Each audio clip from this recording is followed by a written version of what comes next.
Hello, hi. So today we are doing unit 7 of CFN1 and the name of the unit is How healthy are our meal patterns. तो हम समझने वाले हैं कि हमारे meal patterns कितने healthy हैं. Let's first talk about our country India. India की पॉपुलेशन बहुत डाइवर्सिफाइड है. अलग अलग स्टेट्स में लोगों की अलग अलग फूड हैबिट्स हैं, अलग अलग कंजम्पशन पैटर्न्स हैं. और अगर हम ऑल टुगेदर देखें तो लार्ज सेक्शन हमारी सोसाइटी का, हमारी पॉपुलेशन का जो है वो वेजिटेरियन है और माइनॉरिटी ही हैं जो कंज्यूम करते हैं फ्लैश फूड. तो इन दिस यूनिट इस यूनिट में हम समझने वाले हैं कि हमारे अलग अलग मील पैटर्न्स की क्या एडिक्वेसी है.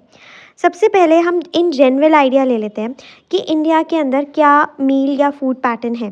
स्टेपल फूड मतलब एसेंशियल बेसिक फूड क्या खाया जाता है. इसमें हम बात करते हैं सीरियल्स एंड पल्सेस की. सीरियल्स क्या क्या खाए जाते हैं इंडिया में. वीट, गेहूँ, राइस, चावल, ज्वार, बाजरा, रागी, मेज़, मिलेट्स. ये बेसिक बल्क बनता है इंडियन डाइट्स का. सब लोग रोटी, चावल, मिलेट्स इन पे डिपेंड करते हैं. पल्सेस की बात करें तो Bengal gram, red gram, black gram, green gram, lentil. ये दूसरा स्टेपल है. दालें बहुत खाई जाती हैं इंडिया के अंदर. तो ये स्टेपल फूड है. ठीक है. अब बाकी फूड की बात करें जैसे milk and milk products, curd, दही, घी, बटर, चीज़, ये सारी चीज़ें. फिर अंडे, meat, poultry, fish, leafy vegetable, roots, tubers, fruits, oil seeds जैसे groundnut oil, sesame oil, mustard oil, coconut oil. ये सारी चीज़ें भी कंज्यूम करी जाती हैं. इसके अलावा वैरायटी है स्पाइसेस की हमारी कंट्री में जो कंज्यूम करे जाते हैं. अब बात करते हैं डाइटरी स्प्लिट की. तो इंडियन डाइटरी पैटर्न जो है, जैसे मैंने बोला, मेनली वेजिटेरियन है. 80% लोग जो हैं, 80% पॉपुलेशन वो वेजिटेरियन है. ठीक है. अब वो उनके वेजिटेरियन होने का कारण कल्चरल रिलीजियस सेंटिमेंट्स भी हो सकते हैं. Because may be non violence and they are not मतलब in favour of having the products from animals and the sacred status of the cow. तो इस वजह से वो क्या है, वो वेजिटेरियन है. नॉन वेजिटेरियन आइटम्स को एज अ एडजेक्टेंट देखा जाता है rather than a daily feature for most. But this is only the opinion. This is what given in the book, in the course, that mainly 80% population जो है वो vegetarian है and उनका vegetarian होने का कारण अलग अलग हो सकता है, mainly due to their cultural और religious sentiments. So let's understand कि न्यूट्रिशनल एडिक्वेसी और हेल्थ के हिसाब से हमारी डाइट किस तरीके से होनी चाहिए. इंडियन और वेस्टर्न डाइट की बात करते हैं. ट्रेडिशनल जो इंडियन नॉन वेजिटेरियन पैटर्न है, ठीक है, जो सीरियल बेस्ड है, वो डिफरेंट है वेस्टर्न पैटर्न से. क्योंकि वेस्टर्न में भी लोग नॉन वेजिटेरियन है, इंडिया में भी लोग नॉन वेजिटेरियन है. स्टिल उनका जो मील है वो अलग अलग है. जो बाहर के लोग हैं उनका मीट सेंट्रिक ही है नॉन वेजिटेरियन. वेस्टर्न डाइट्स जो होती हैं वो हाई इन प्रोटीन फैट होती हैं and often associated with degenerative disease जैसे कि हार्ट, किडनी, कोलन इश्यूज.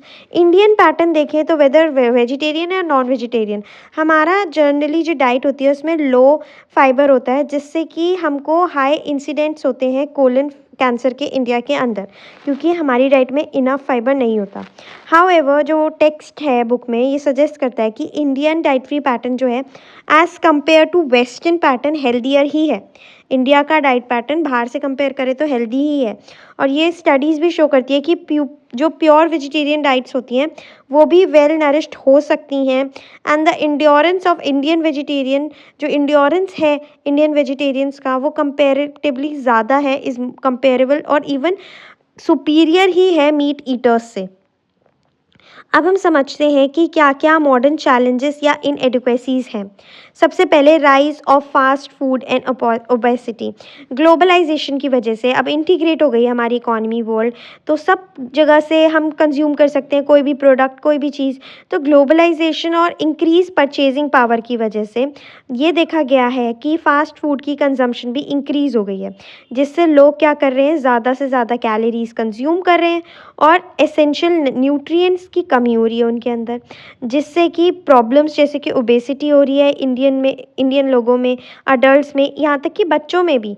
और उससे और बीमारियाँ हो सकती हैं जैसे diabetes, cancer and heart diseases. Also nutritional adequacy of the poor. पहले तो हमने समझा पहला रीज़न तो है फास्ट फूड. दूसरा है जो गरीब लोग होते हैं, ठीक है, उनको प्रॉपर डाइट नहीं मिल पाती है. सीरियल्स, उनको protein, vitamin, minerals, basic nutrients नहीं मिल पाते हैं. उनके पास इतना पैसा नहीं होता, बड़े बड़े परिवार होते हैं, इस वजह से को बेसिक न्यूट्रिएंट्स, बेसिक खाने की चीज़ें नहीं मिल पाती, उनके पास एजुकेशन भी नहीं हो पाती है। मैल न्यूट्रिशन और अंडर न्यूट्रिशन वो रह जाते हैं क्योंकि उनको बीमारियाँ हो जाती हैं, जैसे अनीमिया, विटामिन ए की डेफिशिएंसी।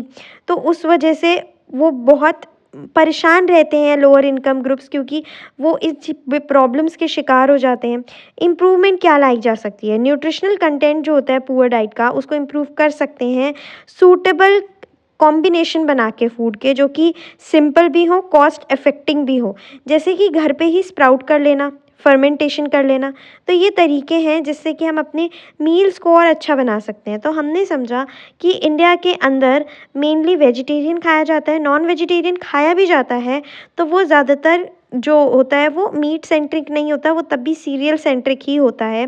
कई लोग नहीं खाते non vegetarian because of their own sentiments. Also कुछ चैलेंजेस हैं कि जैसे फ़ास्ट फूड का कंजम्पशन बहुत बढ़ गया है, तो लोगों को बीमारियाँ हो रही हैं, उनके फूड में न्यूट्रिएंट्स तो है नहीं, सिर्फ कार्बोहाइड्रेट्स ही कार्बोहाइड्रेट्स हैं। इसके अलावा जो गरीब लोग होते हैं, उनको प्रॉपर खाना नहीं मिल पाता, वो मॉल नरिश्ड होते हैं, उनको प्रॉपर मील ही नहीं मिल पाती, न्यूट्रिशन की तो दूर की बात है। वो बेचारे बीमारियाँ हो जाती हैं, उन्हें कमी हो जाती है न्यूट्रिएंट्स की। एंड इसको इम्प्रूव करने का यही तरीका है कि अपनी मील के ऐसे कॉम्बिनेशन बनाओ कि ज़्यादा से ज़्यादा न्यूट्रिएंट्स मिल पाएँ। कॉम्बिनेशन इस तरीके से कि खाने को फर्मेंट करना, स्प्राउट करना। So this is all about this unit. I hope you like this video. If you like this video, do give it a thumbs up, subscribe to my channel for more such videos. Thank you for watching.